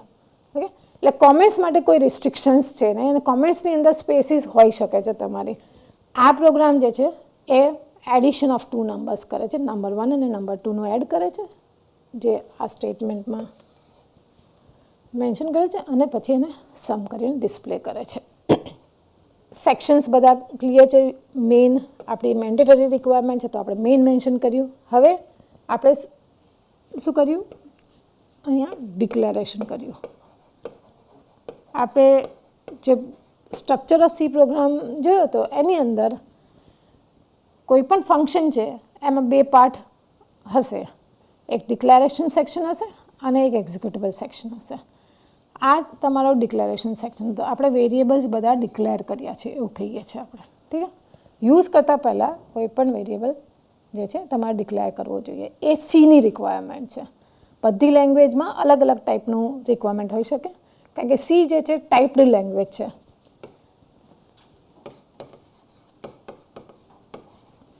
એ ટાઈપ્ડ લેંગ્વેજમાં શું છે, જેટલા પણ વેરિયેબલ્સ છે એને એના ડેટા ટાઈપથી ડિક્લેર કરવા જરૂરી છે. આ પાર્ટ છે તમારો એક્ઝિક્યુટેબલ પાર્ટ છે, જેની અંદર તમે એક ઇનિશિયલાઇઝેશન કરીને પછી એડિશન કરીને ડિસ્પ્લે કરેલું છે.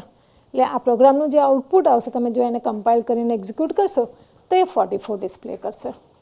નેક્સ્ટ એક્ઝામ્પલ જે છે એની અંદર વધારે પડતું તમારું ડિક્લેરેશન અને ડેફિનેશન એ એલિમેન્ટ કવર થાય છે. જેમ કે અહીંયા આગળ મેં લિંકિંગ માટે હેડર ફાઇલ મેન્શન કરેલી છે. આ પ્રોગ્રામ એકચ્યુઅલી શું છે, એ દર વર્ષના રેટ ઓફ ઇન્ટરેસ્ટ જે છે કેલ્ક્યુલેટ કરીને બતાવે છે. એમાઉન્ટ જે છે એનું કેલ્ક્યુલેશન રેટ ઓફ ઇન્ટરેસ્ટ જોડે એડ કરીને અમાઉન્ટની કેટલી વૃદ્ધિ થાય છે એનું ડિસ્પ્લે કરવા માટેનું કામકાજ કરે છે. અહીંયા મેં બે કોન્સ્ટન્ટ્સ ડિફાઇન કર્યા છે. આ એકચ્યુઅલી ગ્લોબલ સેક્શન જ છે તમારું, જેની અંદર આ તમે લિંકિંગ રિલેટેડ ફાઇલ મેન્શન કરી છે અને અમુક કોન્સ્ટન્ટ્સ ડિફાઇન કરેલા છે. જેમ કે મેં તમને પહેલાં કીધું કે જેટલા પણ આ સેક્શનની અંદર બફરથી સ્ટાર્ટ થયેલા સ્ટેટમેન્ટ્સ હશે એ બધી સ્ટેટમેન્ટ્સ જે છે એ પ્રી પ્રોસેસર ડાયરેક્ટિવ તરીકે કામ કરશે. આ પ્રી પ્રોસેસર એટલે પ્રોસેસર પહેલાં, પ્રી જે વર્ડ છે એ પ્રોસેસર પહેલાં જે આવવાવાળું વસ્તુ છે જેને પ્રોસેસ કરવાની જરૂર છે એ આપણે પ્રી પ્રોસેસર તરીકે કહીએ છીએ. પ્રોસેસર એટલે શું? કમ્પાઇલર. એટલે આ પાર્ટને કમ્પાઇલ કરવા માટે કાં તો એને પ્રોસેસ કરતાં પહેલાં તમારે એને પ્રી પ્રોસેસર જોડે પ્રોસેસ કરાવવાની જરૂર પડશે. એટલે આ બધું વસ્તુ જે છે એ તમારા કમ્પાઇલરને જોડે જતાં પહેલાં પ્રોસેસ કરવામાં આવશે. એટલે એને પ્રી પ્રોસેસર કહેવાય છે. તમારું કમ્પાઇલર જે છે ને એનું બીજું નામ કમ્પાઇલરને લેંગ્વેજ પ્રોસેસર પણ કહેવાય. Language processor. એટલે આજે હું પ્રી પ્રોસેસર કહું છું ને એની અંદર જે પ્રોસેસર પાર્ટ જે છે ને એ એકચ્યુઅલી કમ્પાઇલરનો પાર્ટ છે. એટલે કમ્પાઇલર પાસે આ પ્રોગ્રામ કમ્પાઇલ કરવા માટે જાય એની પહેલાં એને પ્રી પ્રોસેસ કરવામાં આવશે. અને પ્રી પ્રોસેસ કઈ સ્ટેટમેન્ટ્સ કરશે, જે બફરથી સ્ટાર્ટ થતી હશે ને એ બધી સ્ટેટમેન્ટ્સ જે છે એ પ્રી પ્રોસેસર જે છે એને પ્રોસેસ કરશે અને એમાંથી બધી ઇન્ફોર્મેશન એક્સટ્રેક્ટ કરીને રાખશે, જેથી એને આપણે લિંક કરી શકે. પ્રોસેસર એનો પાર્ટ કમ્પાઇલ કરે, જે લેંગ્વેજ પ્રોસેસર આ પાર્ટને કમ્પાઇલ કરે અને પ્રી પ્રોસેસરે ઇન્ફોર્મેશન આમાંથી એક્સટ્રેક્ટ કરીને આપેલી હશે. એ બંને ભાગને જોડીને ફાઇનલી તમારો પ્રોગ્રામ જે છે એ લિંક થઈને લોડ કરવા માટે રેડી થશે. ઓકે, હવે આ પ્રોગ્રામ્સમાં આ બે કોન્સ્ટન્ટ્સ બનાવે છે, પીરિયડ અને પ્રિન્સિપલ. 10 વર્ષનો પીરિયડ રાખેલો છે અને પ્રિન્સિપલ અમાઉન્ટ આપણું 5000 છે અને રેટ ઓફ ઇન્ટરેસ્ટ જે છે એ 11% રાખેલો છે. હવે આપણે વેરિયેબલનું ડિક્લેરેશન અહીંયા કર્યું, આપણે અમુક વેરિયેબલને ઇનિશિયલાઇઝ કરીએ. અહીંયા આગળ આ ડિક્લેરેશન છે, આ ઇનિશિયલાઇઝેશન છે અને આ તમારો એકચ્યુઅલ કોમ્પ્યુટેશન ટાસ્ક છે. એટલે આટલું પાર્ટ જે છે એ તમારું કોમ્પ્યુટેશનનો પાર્ટ છે. એક્ઝિક્યુટેબલ પાર્ટ જે છે એમાં કોમ્પ્યુટેશન અને ઇનિશિયલાઇઝેશન આ બંને એલિમેન્ટ આવી જશે.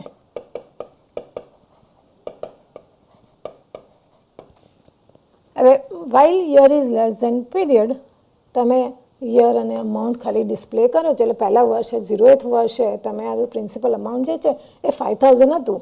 હવે અમાઉન્ટ 5000 પ્લસ 0.11 ઇન્ટુ 5000 એટલે 0.11 ઇન્ટુ 5000 એટલે 550 થશે. એટલે 5000 પ્લસ 550.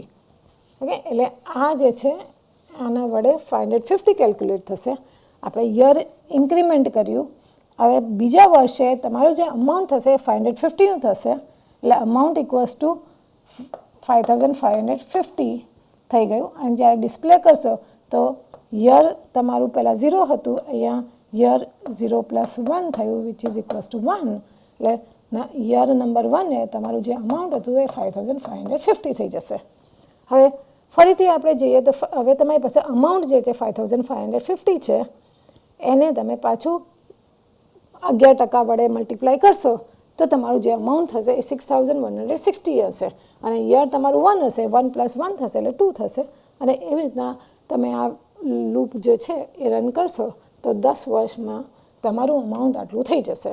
ઓકે, આ પ્રોગ્રામ જો તમે કમ્પાઇલ કરીને એક્ઝિક્યુટ કરશો તો તમને આઉટપુટ આ ફોર્મમાં આવશે. હવે આપણે પ્રોગ્રામ તો જોયા સેમ્પલ, પણ આપણે હજુ એ જાણ્યું નથી કે પ્રોગ્રામ જે છે કમ્પાઇલ કેવી રીતના કરશું અને એને એક્ઝિક્યુટેબલ ફોર્મમાં કન્વર્ટ કેવી રીતના કરશું.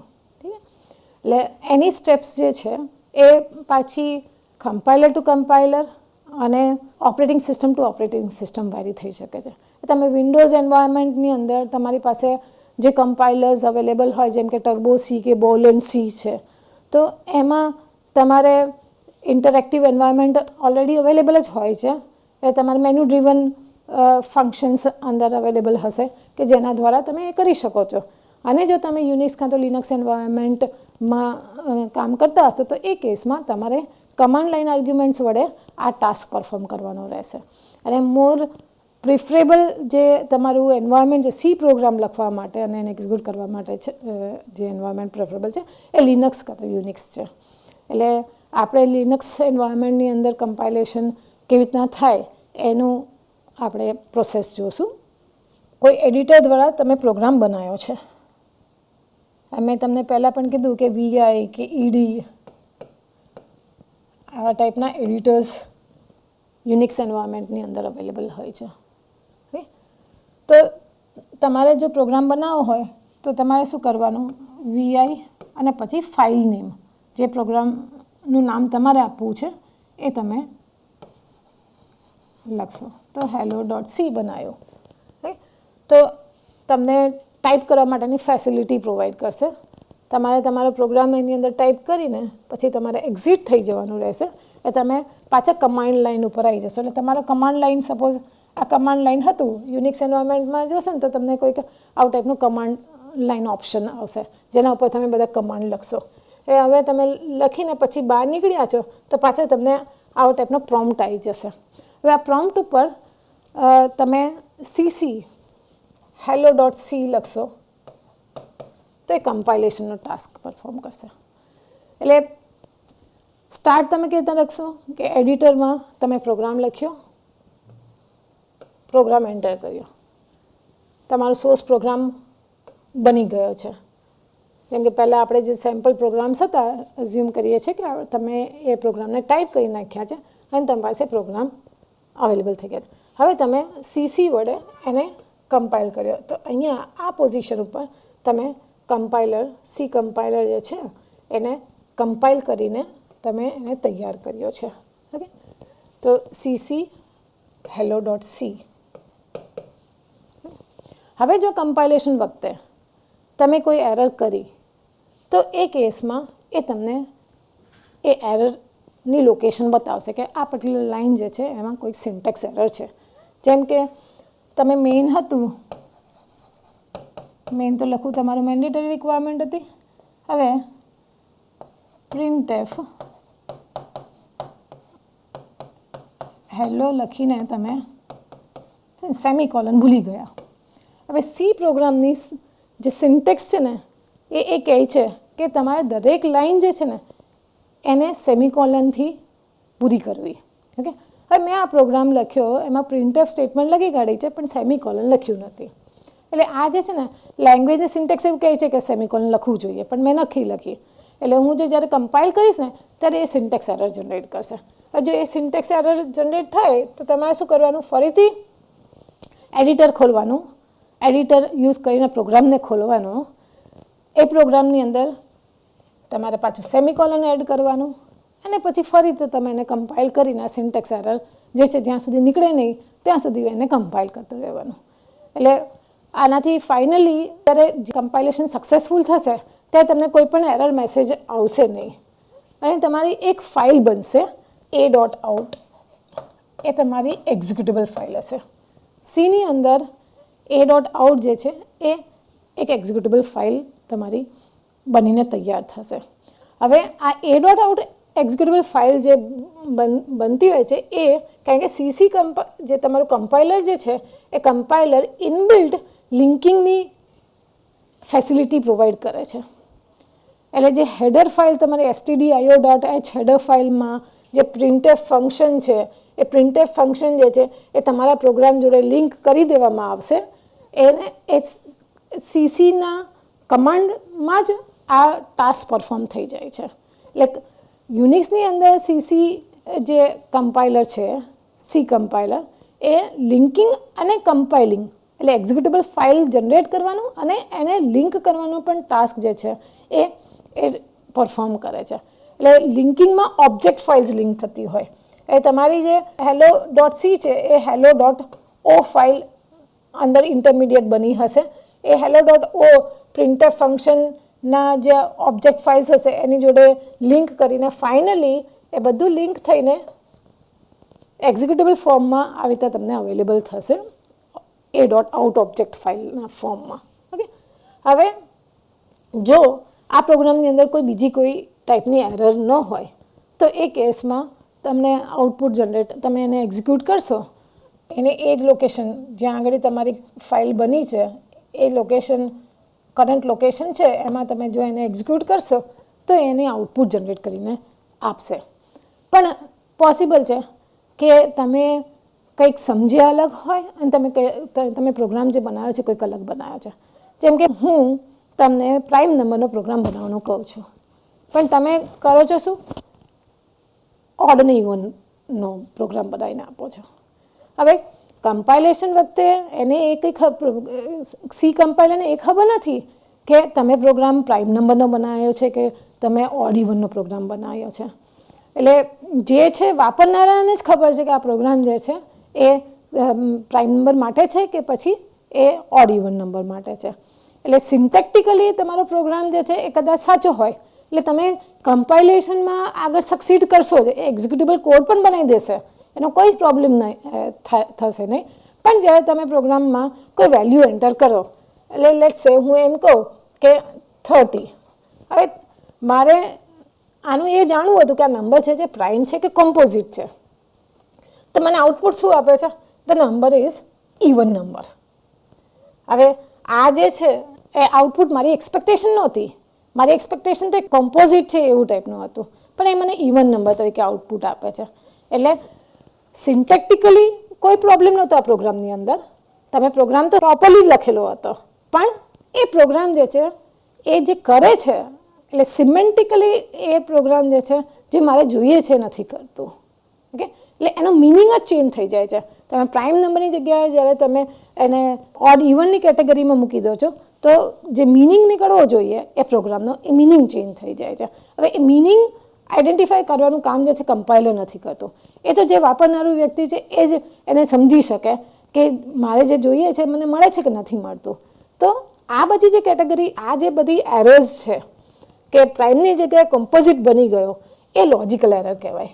એટલે જો કોઈ લોજિકલ એરર એક્ઝિસ્ટ કરતી હોય એટલે એ જો તમારી રિક્વાયરમેન્ટ ફૂલફિલ ના કરતી હોય તો એ કેસમાં ફરીથી તમે પ્રોગ્રામને એડિટ કરશો અને ચેન્જ કરશો તમારી રિક્વાયરમેન્ટ અને પાછું સિન્ટેક્ટિકલી અને સિમેન્ટિકલી ચેક કરશો અને પછી આઉટપુટ જનરેટ કરશો.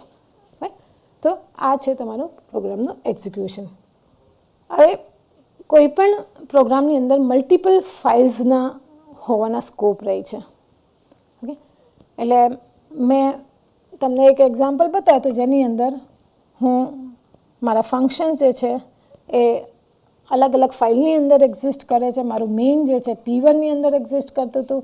મારા બીજા ફંક્શન્સ F1 અને F2 ફંક્શન F1.c ફાઇલમાં એક્ઝિસ્ટ કરે છે. બીજા ફંક્શન જે છે F2.c ની અંદર એક્ઝિસ્ટ કરે છે.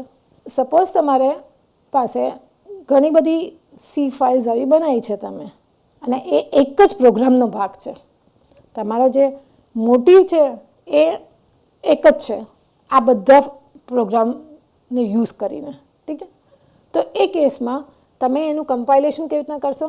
તો CC file name 1, file name 2, file name 3 and so on. એટલે આ કેસની અંદર મારી પાસે 3 ફંક્શન્સ છે. તો CC P1.c, F1.c અને F2.c. આ જ્યારે હું CC કરું છું ને, મેં પહેલાં પણ તમને કીધું કે જ્યારે યુનિક્સ એન્વાયરમેન્ટની અંદર તમે કમાન્ડ લાઇન પર CC લખો છો તો એ કમ્પાઇલેશન અને લિંકિંગ બંનેનો ટાસ્ક પરફોર્મ કરે છે. એટલે આ CCના ઇન્ટરમીડિયેટ પાર્ટ તરીકે લિંકિંગ થતાં પહેલાં એ P1.o, F1.o અને F2.o ફાઇલ બનાવશે. અને એની સિવાય બીજી કોઈ એક્ઝિસ્ટિંગ લાઇબ્રેરી હશે, જે કે મારા પ્રોગ્રામમાં હું મેથ ફંક્શન્સ યુઝ કરું છું, SQRT ફંક્શન મારે યુઝ કરવાની જરૂર પડી. હવે એ SQRT ફંક્શન જે છે ને એ math.h હેડર ફાઇલની અંદર એક્ઝિસ્ટ કરે છે. તો આવી ટાઈપની જો મારે કોઈ રિક્વાયરમેન્ટ ઊભી થાય તો એ મારે કમ્પાઇલેશન વખતે જ જણાવી દેવી પડે, કારણ કે કમ્પાઇલેશન વખતે જે લિંકિંગનો પણ ટાસ્ક પરફોર્મ કરે છે. તો એ કમ્પાઇલેશન વખતે જણાવવા માટે આપણી પાસે ઘણા બધા બીજા ઓપ્શન્સ હોય છે. જેમ કે મેથ લાઇબ્રેરી, જો તમારે મેથ લાઇબ્રેરીના કોઈ ફંક્શન્સ તમારે યુઝ કરવા હોય, એને લિંક કરવા હોય તમારા પ્રોગ્રામ જોડે, તો એમાં તમે -lm ઓપ્શન યુઝ કરી દેવાનો. એટલે જો તમે SQRT ફંક્શન યુઝ કર્યું હશે અને SQRTના કરસ્પોન્ડિંગ તમે ઇન્ક્લુડ આ હેડર ફાઇલ કરેલી હશે તમારા પ્રોગ્રામની અંદર, તો આ હેડર ફાઇલને લિંક કરવા માટે તમે આ ઓપ્શન્સ યુઝ કરશો. ઠીક છે. એટલે કમ્પાઇલેશન એ લિંકિંગનો ટાસ્ક પરફોર્મ કરી દેશે અને મલ્ટિપલ ફાઇલ્સમાં જે પણ તમારા ફંક્શન છે એનું પણ લિંકિંગનો ટાસ્ક જે છે એ આ સમયે થઈ જશે, જેનાથી તમને એક a.out ફાઇલ આ બધાના કોમ્બિનેશન્સથી બનીને આવી જશે. ઓકે. તો ફાઇનલી તમારે જે એક્ઝિક્યુટ કરવાનું રહે છે એ રહે છે a.out ફાઇલ. ઘણી વખત એવું ટાઈપનું થાય કે તમે P1.c ફાઇલ છે એમાં કોઈ ચેન્જીસ નથી, પણ જે F1.c ફાઇલ છે એમાં તમારે ચેન્જીસ કરવાની જરૂર પડે, કાં તો F2.c છે એમાં ચેન્જ કરવાની જરૂર પડે. તો એ કેસમાં તમે શું કરી શકો કે આની જે ઓબ્જેક્ટ ફાઇલ્સ છે એ એઝ ઇટ ઇઝ તમે એને ફરીથી રીકમ્પાઇલ કરવાની જરૂર નથી, એ તમે એની સીધી ઓબ્જેક્ટ ફાઇલ્સ યુઝ કરી શકો છો. P1.o એ તમે એને સેપરેટલી કમ્પાઇલ કરીને ઓબ્જેક્ટ ફાઇલ બનાવી શકો છો, P1.o, P2.o. એ કરવા માટે તમારે શું કરવું જોઈએ? સપોઝ તમારે બધી ફાઇલ્સ તમારી જરૂરિયાત એવી ટાઈપની થાય છે કે ફંક્શન્સ તમારા બહુ બધા છે અને અમુક ફંક્શન્સ જે છે એમાં તમારે ભૂલ થવાના સ્કોપ રહે છે, પણ પ્રોગ્રામ મારે એક સાથે કમ્પાઇલ બધા ફંક્શન હવે મારે વારે ઘડીએ કમ્પાઇલ નથી કરવા. તો એ કેસમાં હું ઇન્ડિવિજ્યુઅલી દરેક ફાઇલને કમ્પાઇલ કરું અને એની ઓબ્જેક્ટ ફાઇલ્સ તમારી બનાવું, P1.o, F1.o અને સો ઓન. પછી બધાને તમારે લિંક કરવાની તો જરૂર પડશે જ, એટલે તમે down the line CC P1.o, P2.F1.o અને આ બધું વસ્તુ તમે કરો, જેથી a.out ફાઇલ બની શકે. હવે એવું થાય છે કે તમારે એક ફાઇલમાં મોડિફિકેશન કર્યા, F1.cમાં મોડિફિકેશન કર્યા અને P1.c જે છે એમાં તમારે કોઈ મોડિફિકેશન કરવાની જરૂર નથી અને એને રીકમ્પાઇલ પણ નથી કરવું. તો એ કેસમાં તમે શું કરી શકો કે એની જે એક્ઝિક્યુટેબલ કાં તો ઓબ્જેક્ટ ફાઇલ બનેલી છે P1.o તમે એઝ ઇટ ઇઝ રાખો, પણ જેને રીકમ્પાઇલ કરવાની જરૂર છે એને જ ખાલી .c એની કમ્પાઇલ કરો અને ફાઇનલી એનો ઓબ્જેક્ટ કોડ બનાવીને પછી લિંક કરવાનું કામ કરો. આનાથી શું છે, તમારે રીકમ્પાઇલેશન કોઈ ફંક્શનનું ના કરવું હોય કાં તો કોઈ ફાઇલનું ના કરવું હોય તો એ તમે એવોઇડ કરી શકો છો.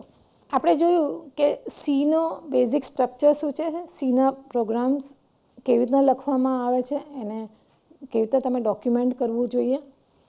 હવે જ્યારે પણ તમે પ્રોગ્રામ લખો તો એને શું ફોલો કરવું જોઈએ એના વિશે આપણે જાણીએ. હું અત્યારે તમારી જોડે ઇંગ્લિશમાં કે ગુજરાતીમાં વાત કરું છું, તો જે પણ લેંગ્વેજમાં હું તમારી જોડે વાત કરું છું એની જોડે એની એસોસિએટેડ કોઈ ગ્રામર હોય છે. હવે ઇંગ્લિશનું એક સ્પેસિફિક ગ્રામર છે કે તમે વર્બ્સ અને ઓબ્જેક્ટ્સને નાઉન્સને કેવી રીતના તમારે યુઝ કરવું જોઈએ અને કેવી રીતના જોડવા જોઈએ જેથી એ પ્રોપર કરેક્ટ સેન્ટેન્સ ફોર્મ કરે છે. તો દરેક લેંગ્વેજ, આ જસ્ટ ઇંગ્લિશ નહીં પણ દરેક લેંગ્વેજ જે છે એના પોતાના રૂલ્સ હોય છે ગ્રામરના.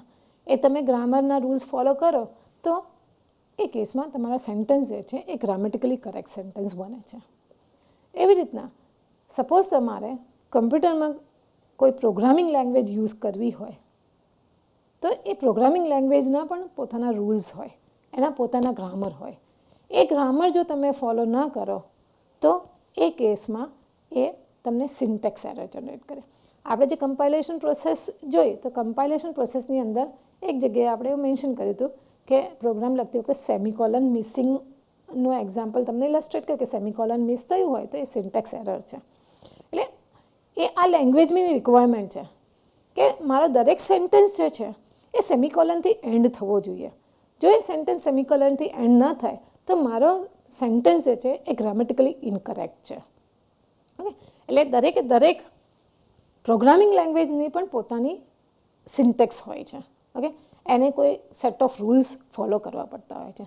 એ સેટ ઓફ સિમ્બોલ્સ યુઝ કરશે અને અમુક સ્પેશિયલ વર્ડ્સ યુઝ કરીને એ પ્રોગ્રામિંગ માટે આપણે એને યુઝ કરતા હોઈએ છીએ. ઠીક, હવે આ જ વસ્તુને મેં એક ઇંગ્લિશના સેન્ટેન્સથી ઇલસ્ટ્રેટ કર્યું કે આપણે નોર્મલી ઇંગ્લિશની અંદર જે એક બેઝિક પેટર્ન તમને મળતી હોય છે જેની અંદર કોઈ સબ્જેક્ટ જે છે એ ઓબ્જેક્ટ ઉપર કોઈક એક્શન પરફોર્મ કરે. આવું ટાઈપની આપણી નોર્મલ રિક્વાયરમેન્ટ હોય છે કે સબ્જેક્ટ, ઓબ્જેક્ટ અને એક્શન, આ ત્રણ વસ્તુ જે છે ને એ તમારા ડે ટુ ડે રેગ્યુલર યુઝની અંદર તમને આનાથી રિલેટેડ સેન્ટેન્સ તમારે એન્કાઉન્ટર થતા હોય છે. જેમ કે એક્ઝામ્પલ છે the boy kick the ball. આમાં બોય જે છે એ તમારું સબ્જેક્ટ છે, બોલ છે જે ઓબ્જેક્ટ છે અને કિક્ડ જે છે એ તમારું વર્બ છે. ઓકે, એટલે એક્શન છે. આવી નોર્મલ તમારી રિક્વાયરમેન્ટ્સ હોય છે અને આને તમારે જ્યારે એસોસિએશન કરવાનું હોય ત્યારે તમે આ ફોર્મમાં જ મેન્શન કરતા હોય છે કે subject performs action on an object. એ આ સિક્વન્સમાં તમે સેન્ટેન્સ ફોર્મ કરશો તો તમારો સેન્ટેન્સ જે છે ગ્રામેટિકલી કરેક્ટ સેન્ટેન્સ બનતો હોય છે. આ જ કેરેક્ટરિસ્ટિક્સ જે છે એ પ્રોગ્રામિંગ લેંગ્વેજ અડોપ્ટ કરતી હોય છે.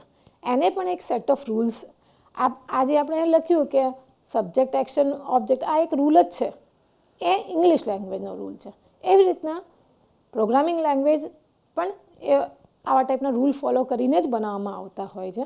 એટલે એ રૂલ્સ જો આપણે ના ફોલો કરીએ તો એ ગ્રામેટિકલી ઇનકરેક્ટ સેન્ટેન્સ તમારા બનતા હોય છે, કાં તો એ સિન્ટેક્ટિકલી ઇનકરેક્ટ. બે વસ્તુ સેમ છે, સિન્ટેક્ટિકલી ઇનકરેક્ટ ઓર ગ્રામેટિકલી ઇનકરેક્ટ. એટલે પ્રોગ્રામ કમ્પાઇલ કરશો ને ત્યારે એમ નહીં કે તમે ગ્રામેટિકલી ઇનકરેક્ટ, પણ તમને સિન્ટેક્સ એરરના ફોર્મમાં કહે છે. ઠીક, કોઈ પણ સેન્ટેન્સ એ લેંગ્વેજમાં લખ્યો હશે એ જો ગ્રામેટિકલી ઇનકરેક્ટ હશે તો એમ કહેશે syntax error line number so and so, એવો પોઈન્ટ ઓફ વ્યૂથી પ્રોજેક્ટ કરવામાં આવશે. એટલે આપણે એક્ઝામ્પલ જોયું તો કે સેમિકોલન સીની અંદર દરેક સ્ટેટમેન્ટ જે છે એ સેમિકોલનથી એન્ડ થાય. એટલે તમે આગલા જેટલા પણ એક્ઝામ્પલ જોયા હશે એની અંદર દરેક સ્ટેટમેન્ટ પાછળ સેમિકોલન મૂકેલો હશે. એટલે એ તમારે ધ્યાન રાખવાનું છે કે જ્યારે પ્રોગ્રામ લખો ત્યારે સેમિકોલન મૂકવાનું ભૂલો નહીં દરેક સેન્ટેન્સ પાછળ, નહીંતર એ સિન્ટેક્સ એરર જનરેટ કરશે. એ હતું તમારું સિન્ટેક્સના પર્સ્પેક્ટિવથી. હવે એક સેમિકોલન એક એક્ઝામ્પલ હતું. એની સિવાય બીજા ઘણા બધા સિન્ટેક્સના પર્સ્પેક્ટિવથી એક્ઝામ્પલ થઈ શકે કે જેમ કે હું મેઇન ફંક્શન લખું છું એની અંદર મેં આ બ્રેકેટ તો ચાલુ કર્યું પણ આ બ્રેકેટ ભૂલી ગઈ. જે ક્લોઝિંગ બ્રેકેટ હતું ને એ હું ભૂલી ગઈ. ઠીક છે, એ રૂલ એ કહે છે કે તમે જ્યારે ઓપનિંગ બ્રેકેટ લખો તો તમારે ક્લોઝિંગ બ્રેકેટ જે છે એ હોવું જ જોઈએ, તો જ તમારો એક બ્લોક બનશે. આપણે સીને બ્લોક સ્ટ્રક્ચર્ડ લેંગ્વેજ કહીએ છીએ. તો બ્લોક જે છે એમાં જેટલા ઓપનિંગ બ્રેકેટ હશે એના કરસ્પોન્ડિંગ એના ક્લોઝિંગ બ્રેકેટ હોવા મેન્ડેટરી છે. હવે થયું કે પ્રોગ્રામ એટલો બધો મોટો હતો ને કે મને આ બ્રેકેટ જે છે એ ધ્યાનમાં ના રહ્યા તો એક જગ્યાએ આ બ્રેકેટ લખવાનું ભૂલી ગયા. તો જો તમે કોઈ પણ જગ્યાએ ક્યારેય પણ આઉટ ટાઈપની ભૂલ કરશો તો એ સિન્ટેક્સ એરર જનરેટ કરશે. એવી રીતના મેઇન છે એમાં આ તમે રાઉન્ડેડ ઓપનિંગ બ્રેકેટ યુઝ કર્યું, પણ એનું ક્લોઝિંગ બ્રેકેટ જે છે રાઉન્ડેડ એ લખવાનું ભૂલી ગયા. તો ફંક્શનનું જે સ્પેસિફિકેશનની રિક્વાયરમેન્ટ છે એમ કહે છે કે તમે આ બ્રેકેટ કરો તો એના કરસ્પોન્ડિંગ આ બ્રેકેટ કરવું જરૂરી છે, નહીં તો ના કરો તો સિન્ટેક્સ એરર જનરેટ કરશે. પ્રી પ્રોસેસર ડાયરેક્ટિવ જ્યારે તમે વાપરતા હો ત્યારે તમારે બફર જે છે એ લખવું જરૂરી છે. જો તમે બફર લખ્યા વગર તમે પ્રી પ્રોસેસર ડાયરેક્ટિવ યુઝ કરશો તો એ તમને એરર જનરેટ કરીને આપશે. એટલે આ બધા રૂલ્સ એન્ડ રેગ્યુલેશન્સ છે સી લેંગ્વેજના. કોઈ પણ તમે રૂલ વાયોલેટ કરશો તો એ કેસમાં એ સિન્ટેક્સ એરર જનરેટ કરીને આપશે. હવે પ્રોગ્રામ લખ્યો સિન્ટેક્ટિકલી કરેક્ટ છે, પણ એ તમે જે કહો છો એ પ્રમાણે કરે છે કે નહીં? તમે કહો છો એ પ્રમાણે ના કરતો હોય તે સિમેન્ટિકલી ઇનકરેક્ટ. સિમેન્ટિક એટલે શું? કે મિનિંગ આપવાનું કામકાજ. એટલે આપણે હેલો વર્લ્ડનો પ્રોગ્રામ બનાવ્યો તો એ પ્રોગ્રામનો મિનિંગ તો બહુ ખાસ નીકળતો નથી. એમાં એમ જ કહે છે કે તમે સ્ક્રીન ઉપર હેલો વર્લ્ડ ડિસ્પ્લે કરો. પણ તમે કોઈ કોમ્પિટિશન ટાસ્ક પરફોર્મ કરતા હોય, જેમ કે પહેલાં પણ આપણે એક એક્ઝામ્પલ લઈ લીધું હતું જેમાં આપણે પ્રાઇમ નંબર અને ઓડ ઇવન નંબર વચ્ચેનું ડિફરન્સ જોયું કે કયો નંબર પ્રાઇમ નંબર કહેવાય, કયો નંબર કોમ્પોઝિટ નંબર કહેવાય, એ આ બધાને જ ખબર છે. ઓકે, પણ પ્રાઇમ નંબરને કોમ્પોઝિટ નંબરની જગ્યાએ કોઈ પ્રોગ્રામ ઇવન ઓડનો બનાવે તો સિમેન્ટિકલી બંને અલગ અલગ છે. સિન્ટેક્ટિકલી બંને પ્રોગ્રામ ચાલતા હોય અને તમારે એક્ઝિક્યુટેબલ કોડ તો બની જશે, પણ સિમેન્ટિકલી તમારો ટાસ્ક તમારે પ્રાઇમ નંબરવાળો ટાસ્ક જોતો હતો એ પરફોર્મ કરીને આપે તો એ કેસમાં એ સિમેન્ટિકલી ઇનકરેક્ટ છે. ઓકે, એટલે આ હતું સિન્ટેક્સ અને સિમેન્ટિક્સ ઓફ એ લેંગ્વેજ. આપણે આ સેશનની અંદર ફંડામેન્ટલ્સ ઓફ સી પ્રોગ્રામિંગ જોયું, જેની અંદર બેઝિક પ્રોગ્રામિંગ સ્ટ્રક્ચર સીનું કેવું ટાઈપનું હોય અને આઈડેન્ટિફાયર્સના જે નોમેનક્લેચર્સ તમારે જે ફોલો કરવા જોઈએ એના વિશે માહિતી લીધી. હવે નેક્સ્ટ સેશનની અંદર સબસિક્વન્ટ સબ ટોપિક્સ જે છે એ કવર કરીશું.